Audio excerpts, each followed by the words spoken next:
Good afternoon, everybody. Hope you're having a fantastic day. Today, we are going to be looking at product packaging. Yes, that is right. We're going to be looking at what you need to put on your product packaging, what you need to think about, how you can get it designed, all that sort of good stuff. So if you are interested in this sort of content, make sure you are subscribed with your notifications turned on. Let's get into the video straight away.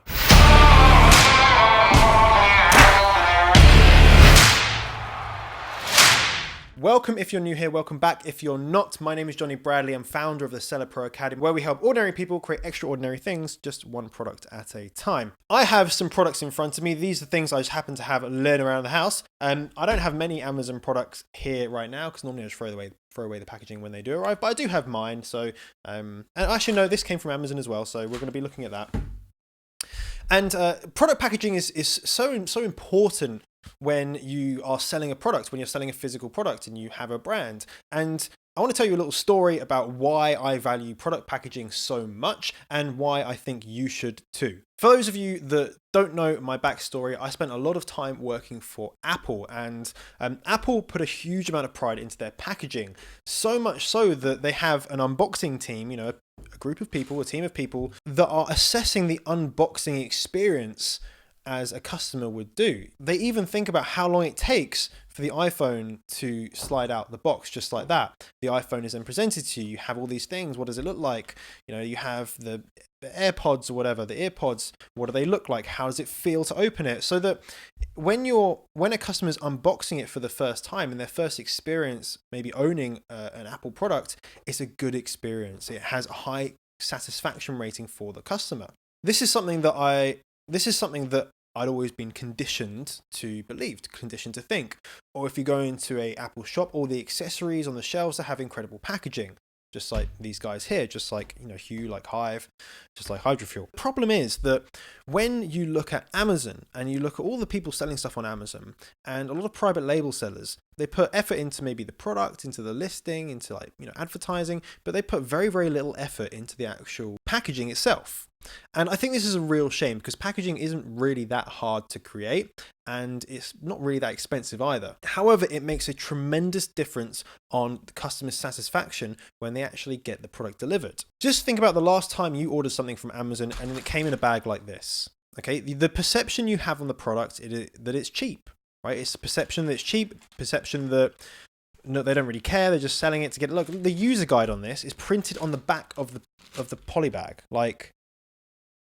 Granted, they're just cable ties, and it's just a commodity product. They're not really worth that much. But still, it's just lazy. Okay, it's just lazy. Whereas if you look at Amplify, right, these guys, this is a high-end Wi-Fi router, right? It may not be much better than other ones. I hope it is because it's expensive, but just look at the packaging is so much more. It has so much more finesse, obviously, than this. But there's just the way that the product is presented to you, the way it looks inside. They've put a lot of effort into how the product is actually positioned to you when you first get it, and that makes a big difference. It really, really does. Think about the last time you received something like this, and think about the last time you received something like this. The difference is night and day. You think this is high quality, this is low quality. This is valuable, this is not valuable. They care, they don't. So why do so many people not care about product packaging? And I think the reason is just they're not sure what to do. I'm not sure how important it is. So I'm going to take you through a few steps of things you need to put on your product packaging or things that you could think about when you're creating a product packaging for your Amazon product. So the first thing you need to do is get the actual size of the product packaging. Now, it's quite easy to do that. Just go to your supplier and say, hey, do you have a template for the product packaging? Nice and easy. If they don't, then you can always find a product packaging supplier on Amazon and go to them directly. Say, for example, if you wanted something bespoke, then just go and find a product packaging supplier or manufacturer. It's really, really very easy to do that. And in fact, that's what these guys are doing anyway. So once you have that and you have the PDF or whatever it is with all the dimensions on it, you then need to create a plan and just brainstorm what is going to go on each side. Each side of the product has a very specific purpose, okay? And you need to think about that. Don't just stick something on the side just because. Think about, okay, what do I need to communicate to the customer? Just like your Amazon images, you're thinking, okay, what do I need to communicate on this photo to be a high converting photo? Think in the exact same way about your product packaging. What do you want a customer to know? Okay, if it's the back of this, it shows them case studies and examples that they want you to know how to do this. They want you to know there's an app. They want you to know how to set it up, okay? Because they probably think, okay, well, people need to know how to do this. Equally with Hydrofuel, then of course we have some lovely branding and stuff like that.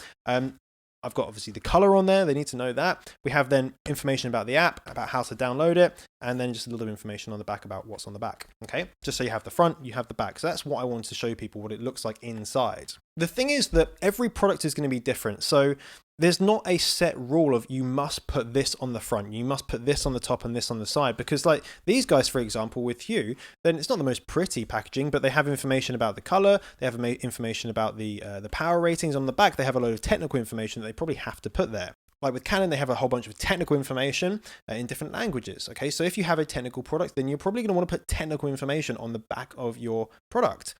Equally with the iPhone, you know it's Apple, so they don't need to be majorly blatant about saying, hey, it's Apple. But again, on the back, it's a technical product. It's got the technical details. What you also need to do is really think about your branding. Okay, branding is so important, and you want to make sure that the branding on your Amazon listing is the same branding that you've used on your packaging. It's the same branding that you have on your website if you have one, and the same branding that you have on your marketing materials, again, if you have any.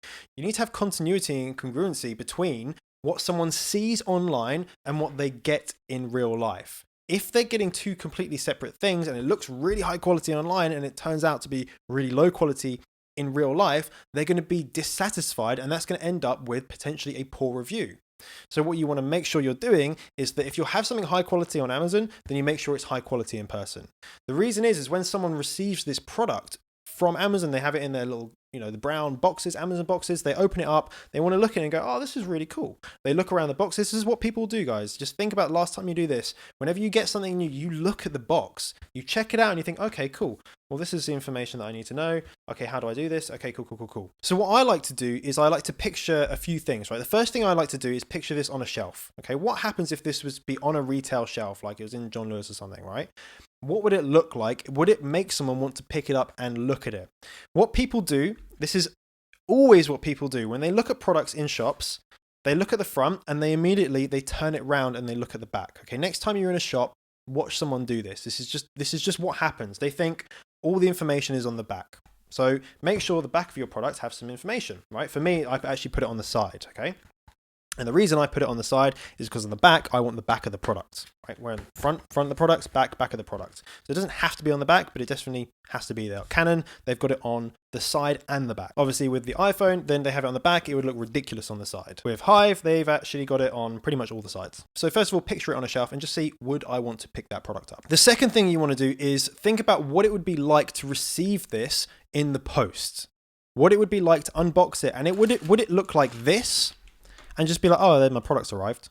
Or would it look like, something like this, where it's just a little bit more high quality, there's a little bit more of an experience with unboxing and unopening that product? And just think about what that would be like for the customer, from the customer's perspective, in the customer's shoes. So once you have this plan in place, once you've thought about everything from the customer's point of view, what it would be like for them to pick it up the shelf, blah, blah, blah, blah, blah, then you're going to create a mock-up. And this doesn't have to be high quality. It could literally be, say if it was this, right? This is literally what I did. I had the mock-up, which would be flat, okay, or the template, which would be flat, and I just put a bottle there, right? Drew bottle and then put like logo, and then put information down here. On this side, I put like 3 circles and then a picture of a phone. Really basic, but just saying this is like the wireframe of what I want where, and the text of what I want there as well.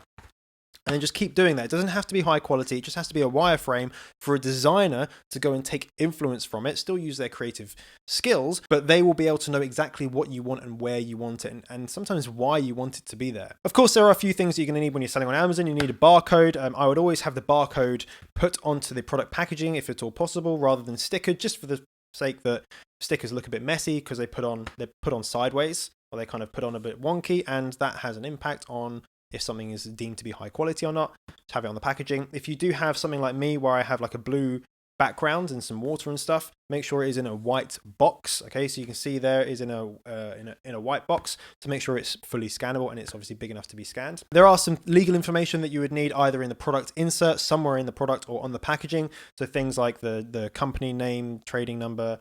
You have to have a whole bunch of stuff. Like, for example, I put the materials inside, operating temperatures, made in China, and then any notices I need to put on there, which is small print. You know, no one's going to read it, but just need to have it there. So give all this to the designer, give them all the copy that you want, exactly what you want to be said. They're going to do some mock-ups, they're going to do some drafts for you, give feedback on them, check the spelling. I remember my first shipment of the hydrofuel bottles, there was a spelling mistake, even though I went over it about 50 times, there was a spelling mistake within it was the link to go and get the app, of all things, so that was really helpful. Fortunately, it wasn't a bad spelling mistake, so recovered from that. No one ever had an issue with it. Check the spelling and also make sure that it's easily readable, because what I often like to do, and this is exactly what I did with my book, is that I printed off the front and the rear of the book and I stuck it on another book. Right? I literally stuck this design onto another book so I could see what it would be like full size in real life. And if it was too small, it was too big, if the design wasn't right, then you can go back and you can say, hey, no, this needs to be bigger, this needs to be a little bit different. For example, when I was doing the hydrofuel stuff, some of these little like water droplets were going over the text, okay, and it made the text unreadable or hard to read. So I was like, hey, you need to delete that one, or can you move that particular bubble up a bit so it's in more of the white space? These are very small changes, right? But they make a big difference. They do make a big difference. So if you've put yourself in the customer's shoes, you understand what needs to be on the packaging, what would work best for your brand, the colors that you use, the color of the box, literally the size of the box, the quality of the box. You've considered all those things. You've created a mock-up. You've done a wireframe to give to a designer. You've gone back and forth with them to try and create it and make it as good as possible. You have everything legally on there that you need to have on there or in your product insert. It looks good. You've checked the spelling. You've checked everything. You've checked it's all readable. Then you should have some really good product packaging. And when people get that delivered to them, hopefully they're going to have a smile on their face. They're going to look at your packaging and they think, oh my God, this is a great company. I'm more likely to give a 5-star review because they know that they've put a lot of effort in. It just goes back to Jonny Ive saying, which is people can sense carelessness and sense care, right? People can sense if there's carelessness in a product and people can sense if there's care. So we want to be those companies, we want to be those sellers that care about our customers and care about our products. If you want me to do a more in-depth, I guess, practical, technical, how to create product packaging in terms of literally going on a computer and moving things around and creating these mock-ups, then let me know down in the comments. Or if you have any questions about anything about product packaging or products or Amazon or anything like that, then again, please let me know down in the comments. If you have enjoyed this video, I'd love it if you can smash the thumbs up button. Make sure you are subscribed with your notifications turned on. And remember, you're just one product away. Bye-bye.